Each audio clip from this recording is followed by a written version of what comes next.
Hey, what's up, everybody? Welcome back to Big Things Kentucky, Season 2, Episode 42. What's up with you, Coach? What's going on, man? I'm Coach View. My main man, Coach T, behind the camera. Jay Tall out assignment. Coach Truck, what's going on, brother? All right, man, and for that hashtag BTK1K, we shooting for 1,000 subscribers. We up to 5. How much, Coach? 554, Coach. 554 and rising, baby. Make sure you subscribe. Check our channel out. We got some of the highlights for the girls' basketball games last week. We checked out the city games. Coach, man, this week we had the national championship game. My LSU Tigers pulled it out, Coach. That was a good win. Go Tigers, baby.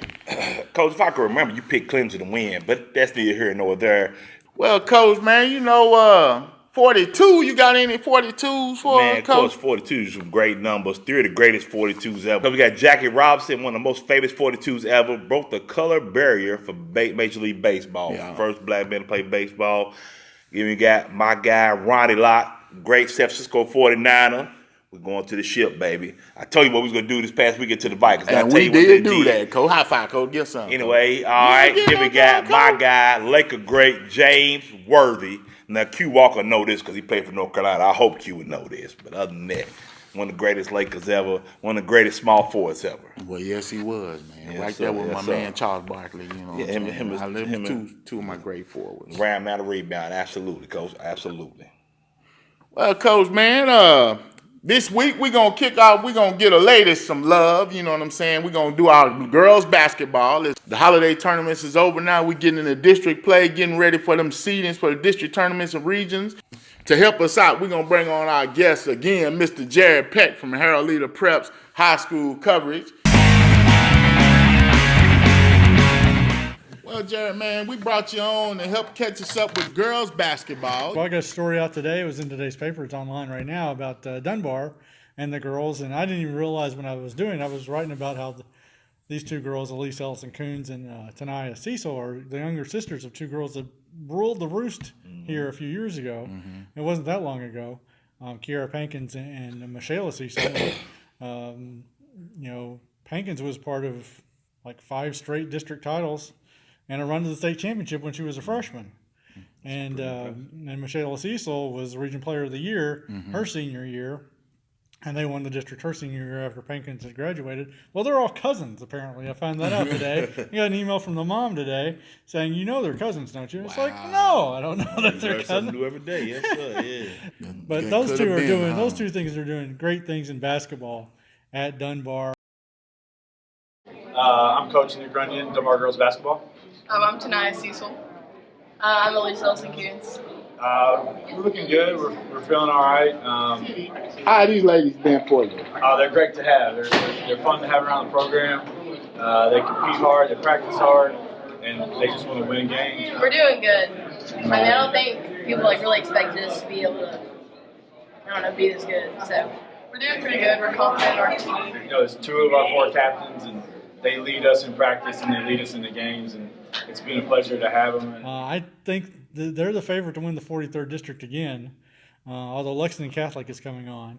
Now let's start. We'll just look at the city. You know what I'm saying? We'll start with the city first. But we got you mentioned Dunbar already. Yes, my Dunbar Bulldogs, the Lady Bulldogs, impressive. I guess Dunbar's best team in the city. If I'm he's just right saying, with like you said, hey, let's go Bulldogs. Let's go Bulldogs. Who do you think is in the city that could challenge the Bulldogs as far as if we were looking at the city schools? In the 43rd district where they play, it's Lexington Catholic has got to be the one to step up to compete with Dunbar. On the other side, there's Henry Clay, Frederick Douglass, Bryan Station. They're not up to Dunbar's level right now, and the issue we have in the city schools is they're all young. There's one senior or maybe 2 seniors. Lafayette has no seniors, and that's a hard way to go. I think we're kind of on a down cycle. The good news is, what's the best way to get better when you're a young player is to just keep knocking heads with tough teams. Well, we're all talking about teams with like 8th graders and freshmen and sophomores who are their leaders right now. Well, guess what? When they get older, it's going to be fun. It's going to be fine. Yeah. The problem for them is that Dunbar right now is still pretty young. Yeah. They don't have any seniors. Yeah. Their 2 top players are both juniors. And so Dunbar's looking good for this year and for next. Lex Catholic's the same way. They've only got 2 seniors. They've been competing well. Lexington beats Hayes Creek this week. I think the issue is that nobody really can get over the hump of competing with Dunbar or those top teams because they're just so young right now. And it's the same issue Dunbar has getting over the hump with the Scott counties and the Franklin counties, and that is like there's just another level they need to get to. Now I know we talked with Tates Creek Coach Matt Yates. He was talking about his team. All right, well, we just got a big win, 58-53 against Bryan Station. Actually, we have a winning record, which really feels good. This is my third year here. I'm Coach Matthew Yates, girls basketball coach at Tates Creek High School. And I'm loving the maturation of our team. Our team is young. We are a sophomore-dominated team, 2 seniors, 2 juniors, and the rest are sophomore and freshmen. But they are not inexperienced because I threw them in the fire last year. And the sophomores, some of them played even at varsity as 8th graders. So we're starting to see, some of the results from that experience, and I'm super excited. I think the girls are starting to understand basketball a little better and what it takes to win at this level and how hard you have to play. And overall, just changing the whole mindset of learning how to win instead of learning how to lose. Who's been leading your team so far this year, Coach? Well, our scoring-wise, it's been Katie Armishaw and Maddie Kaufman. But from a attitude point, it's been Elise Livers. She is the heart of our team that pushes us, and we need her to fight through it. She's done a great job of leading us. And our seniors have stepped up too. Amanda Knatzer and Yasmin Shalash have stepped up this year and allowed us to do more. And it's really paying off right now. I'm super excited. All right, Coach. I think they're one of the more improved teams. Right, and they're competing hard. I mean, they get after it. I mean, you got to think that the last few years of Tates Creek girls softball or basketball has been really, really sad. We've gone through coaches over and over again, but he got this hold of this team last season? This is his third year. Third season, yes. And before that it was just roll over. So he's building. What you have to understand is, in order to compete in girls basketball, you've got to identify a group of kids and nurture them. And it's like people don't think about this, but the Mercer County team that won back-to-back state championships, those girls were together from 6th grade. So why aren't there more older girls that's played basketball? Why is everybody struggling to have seniors?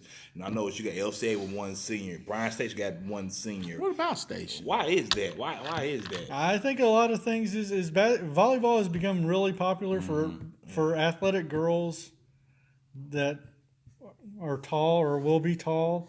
As you have to think volleyball has become a major sport in the city. It's like volleyball participation has gone up like this, and basketball has been declining. Well, they're at the same rate. Volleyball participation has gone up at the same rate that basketball has been going down. Excuse me. And right now, all these sophomores and juniors, in a few years, I mean, everything's cyclical. Yes. Yeah. You hope that the cycle turns back around for you. But on the margins, you're definitely losing athletes to volleyball and soccer because they start when school starts. Okay. Well, we also talked with Bryan Station coach Brian Hall, and he was talking about his team being young. I'm Brian Hall. I'm head girls basketball coach at Bryan Station High School. This is my 3rd year, but they've been progressing well. Each year, I feel like we've gotten better as the year went on. Currently, our 2 leading scorers are guards. Number 3 is Tori Godoy. She's a point guard.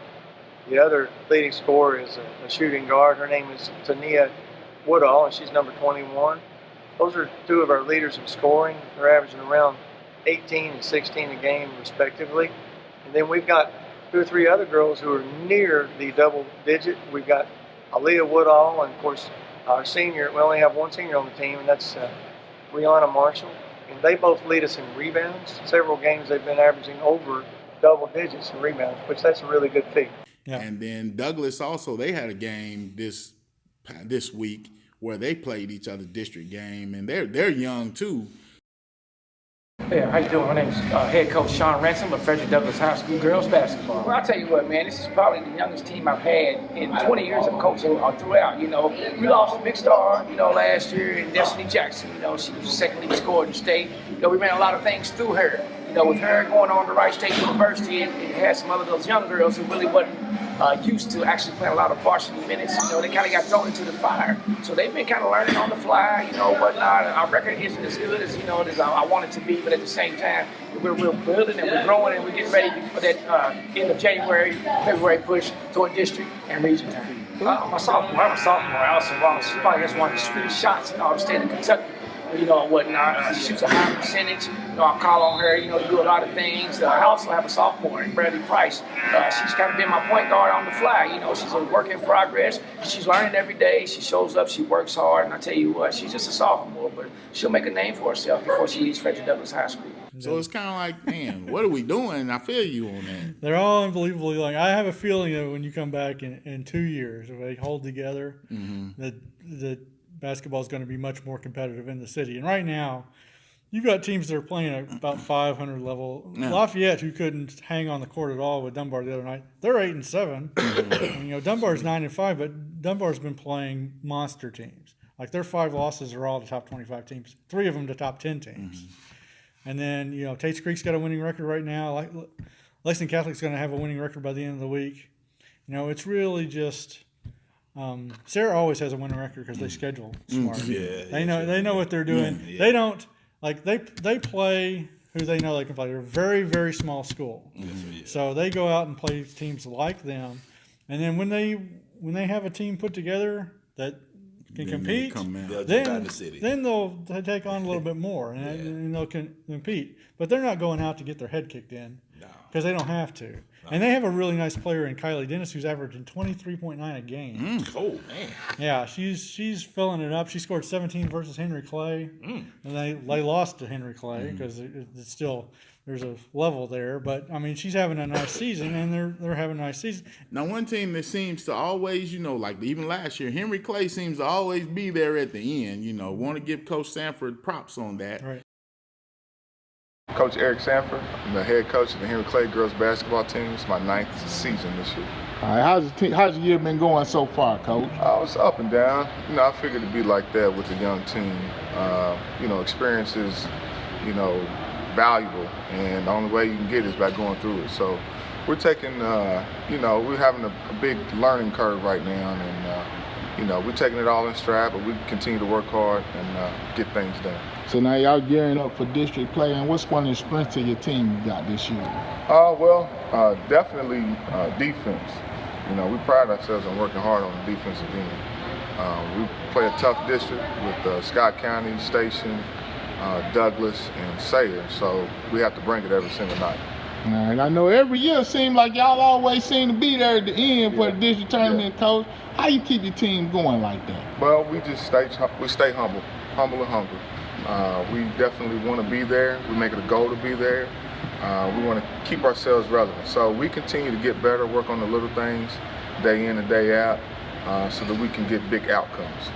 All right, who's some of the players you be looking for you leaning on this year, Coach? Well, our seniors have been doing a phenomenal job. Taviana Sanford and Maddie Cox. Also a sophomore with Lauren Thomas, Kennedy Williams.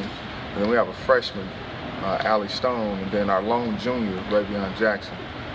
That's a solid 6, and then after that we get pretty young. But I expect, you know, I tell them all the time, your number may be called, so be ready. Hi, I'm Lauren Thomas. I'm a sophomore.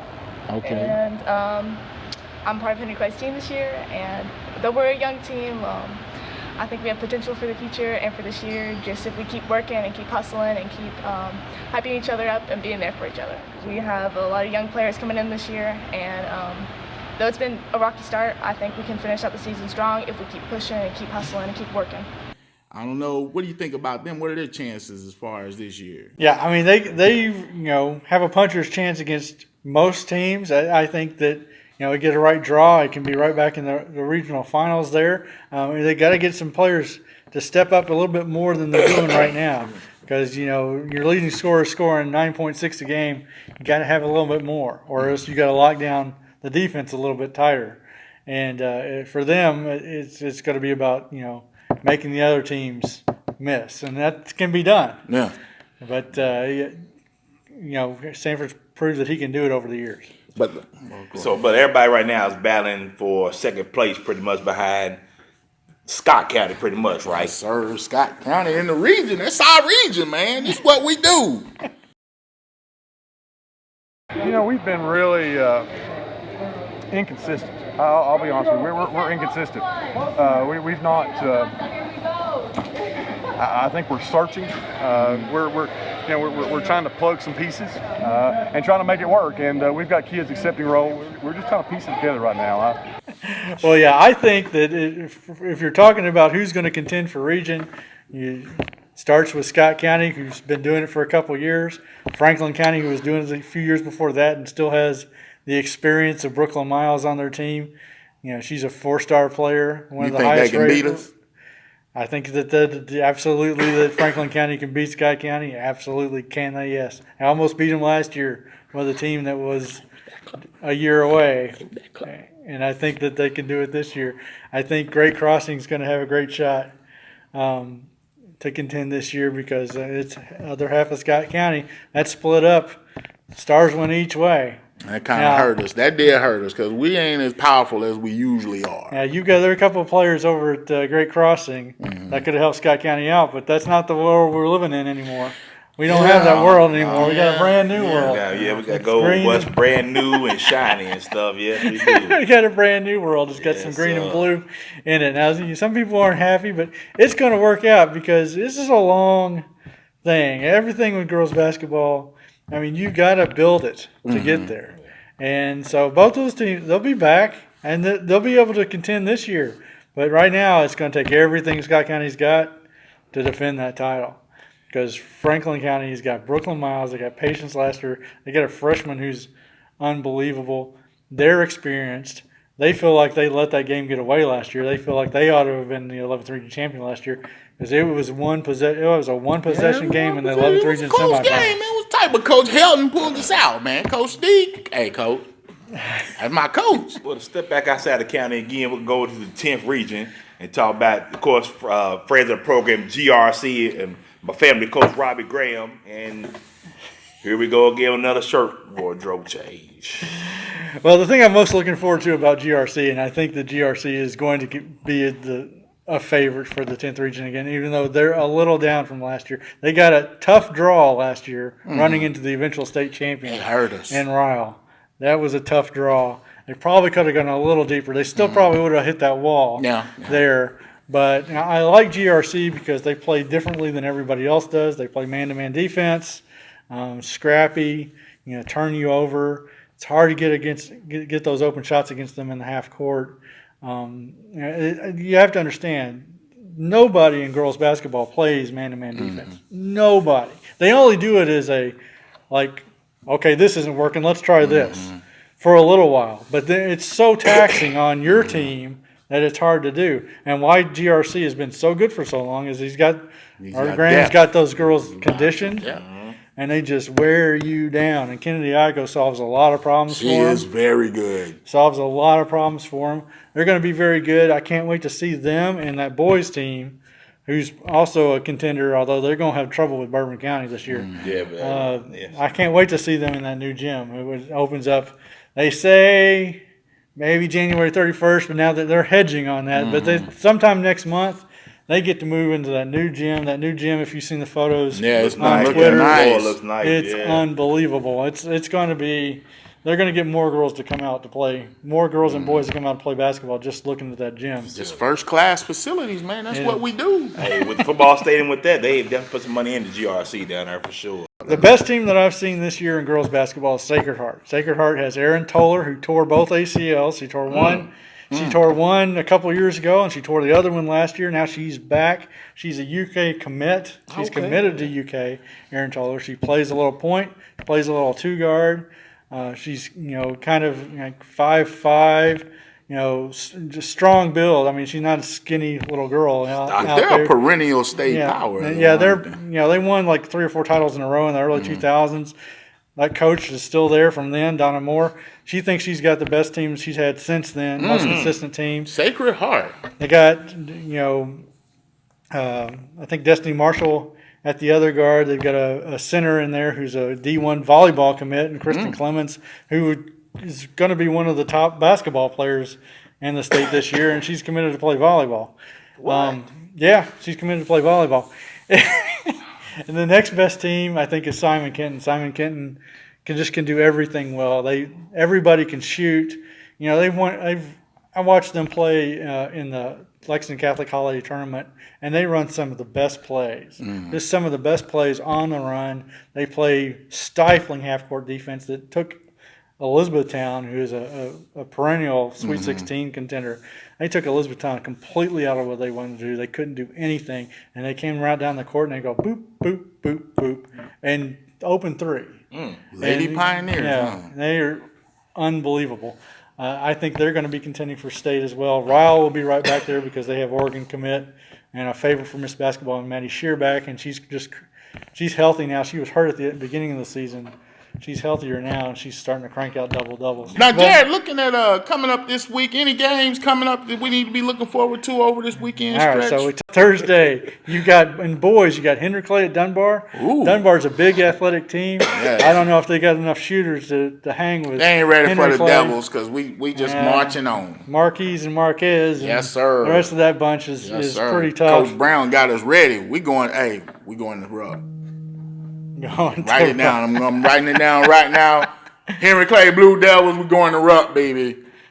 What you buying tickets? Lexington Catholic might have something to say about that. They got a pretty That's good. what I'm saying. What you buying tickets to go there? They got a pretty good team. Friday night you got Bryan Station at Frederick Douglass. Those are two fun, exciting teams. They will get up and down the court. They both like to turn you over. Frederick Douglass and it just depends on which Douglas team shows up, huh? Yeah, and Deshaun and whether he can get his and all that. But Douglas has a nice team, and they can punch with anybody. It just they can. It's just a matter of it all coming together and being consistent possession to possession. Yes. Because if they start missing shots, then they start pressing more and they start missing more shots, and that's the problem they've run into this year. When is my Coach Hammons, my guy, Coach Nemo Hammons, and my defenders? When we go turn around? That's a good young team. He's growing with them kids as How many freshmen. seniors you got? I understand. James Lindsay, though, is probably one of the most exciting players in the city of Lexington, I say. No, he had then you got my guy, Bubby Moranis, Nimbo's son. I mean,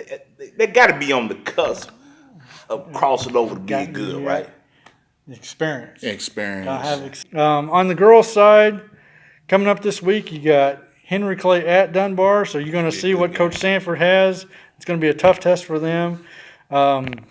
Woodford County goes to Anderson County. Anderson County was ranked in the top 10 at the beginning of January. And they've got one of the Henry Clay girls. I forget which one, but they got one of those.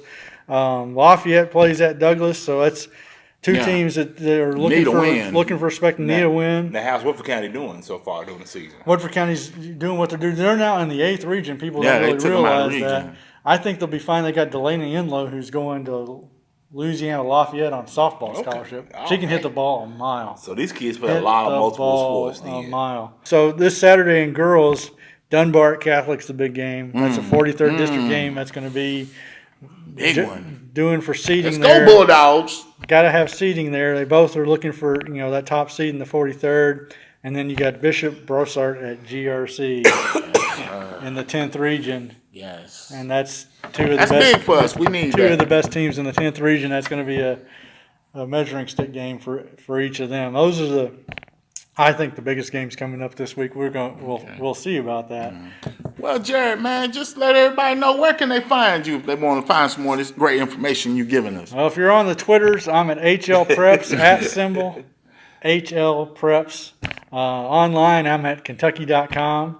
You can Google Jared Peck and basketball, and you'll get the latest thing I wrote, which today was about Dunbar's Elise Ellison Coons and Tania Cecil and Azia Campbell and all those players. I'm planning on doing a Mr. basketball and Miss Basketball watch later this week. Well, Jared, again, we want to thank you for coming on, and we appreciate you helping us out. And like I say, everybody, if you see him out at the games, make sure you holler at Mr. Peck. Hey, man, real down-to-earth dude, man. He'll sit there and rap to you for a minute. He stays busy now, so if you got to keep moving and shaking, All right, Coach, I want to thank I got Jared Peck from Lexi Hurl Leader Sports for stepping in and hanging out with us today, talking about high school basketball in the city.